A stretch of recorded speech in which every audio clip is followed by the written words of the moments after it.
This class begins in 2010 when I did a TED Talk.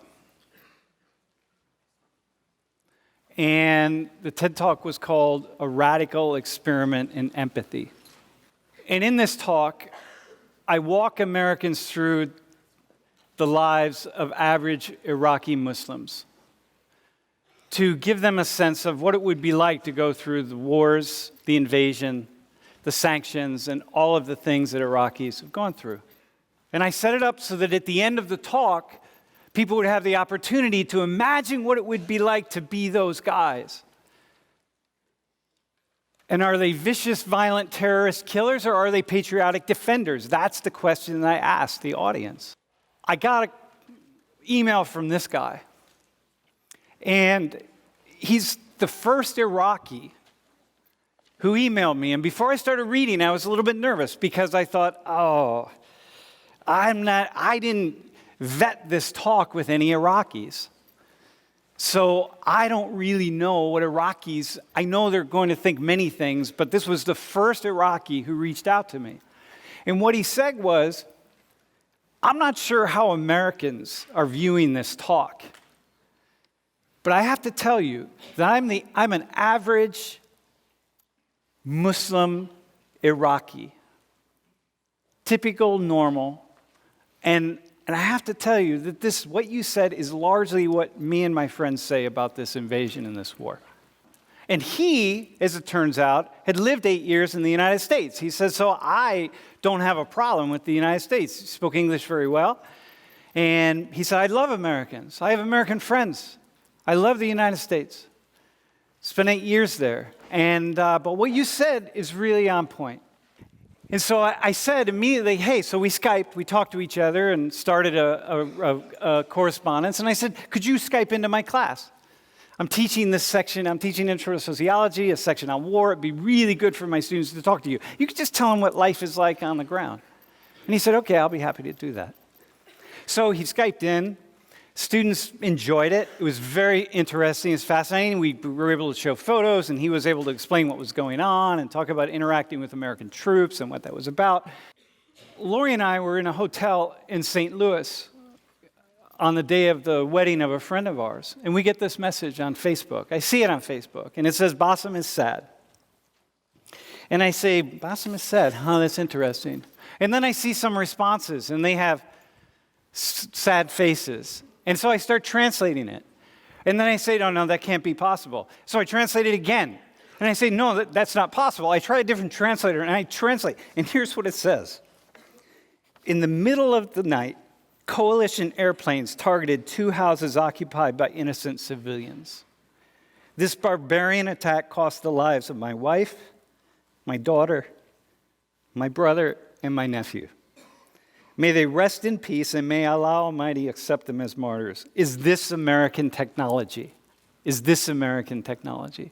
And by martyrs, he meant any Muslim, any innocent Muslim who dies. And so we're communicating. Like, how is it possible? This person who is the friend of Social 119, the friend of Penn State, how is that possible? And so he started sending me photos. So here's his house, the beautiful house. Then this one, this is his brother's house. And then he sent this photo, and this is the text that he wrote next to this photo.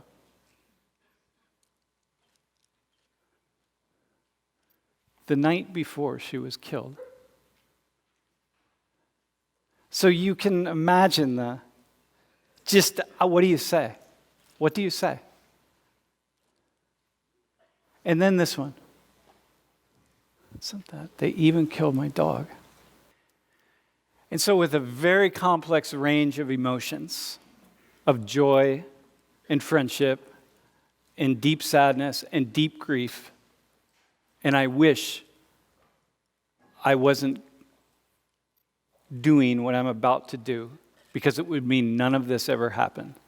I want to introduce you to my friend, Basim.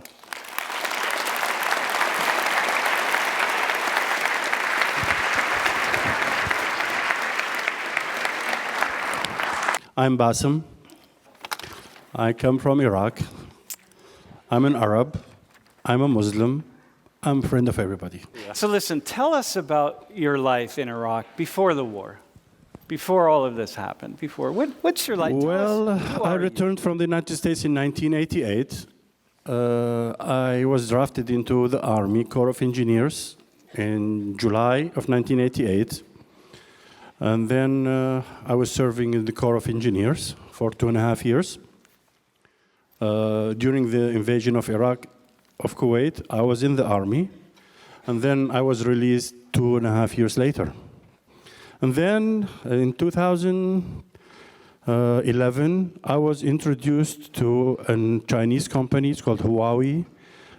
This Chinese company is for telecommunication. They have all the Iraqi telecommunication business. It's theirs. So they introduced me to them. They were looking for a local account manager. This was until 2014. That's when ISIS came in. And everything was destroyed. I lost my job because Huawei pulled out of Iraq. No Chinese company would work with ISIS. Tell us about your wife. Mayada. She was born 1964. You saw her pictures. This was in 1985. That's when we moved to Kalamazoo. Mm-hmm. That's when I went to Western. So she lived in the United States also? Yeah, I came to the United States in 1981, and then she followed me in 1982, and we lived in Ann Arbor for 2 years. And then we moved to Kalamazoo, Michigan.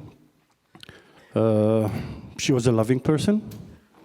She was a great cook. And then one day she came to me, she said, listen, Basim, I want to be an Avon lady. I said, what's the Avon lady?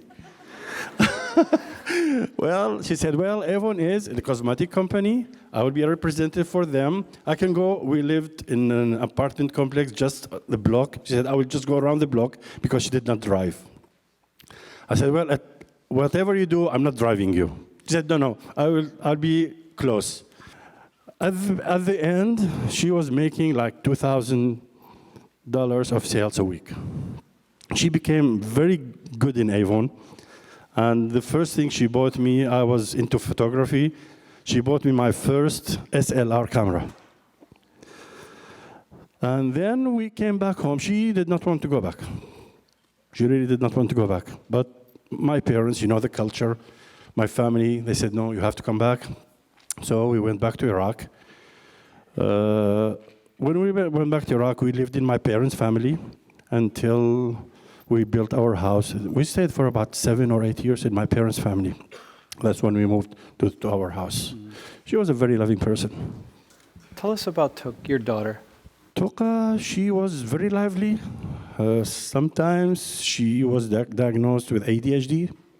She was very lively. She was just moving around.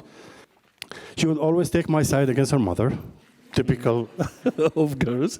And she was just, she was happy. She was happy.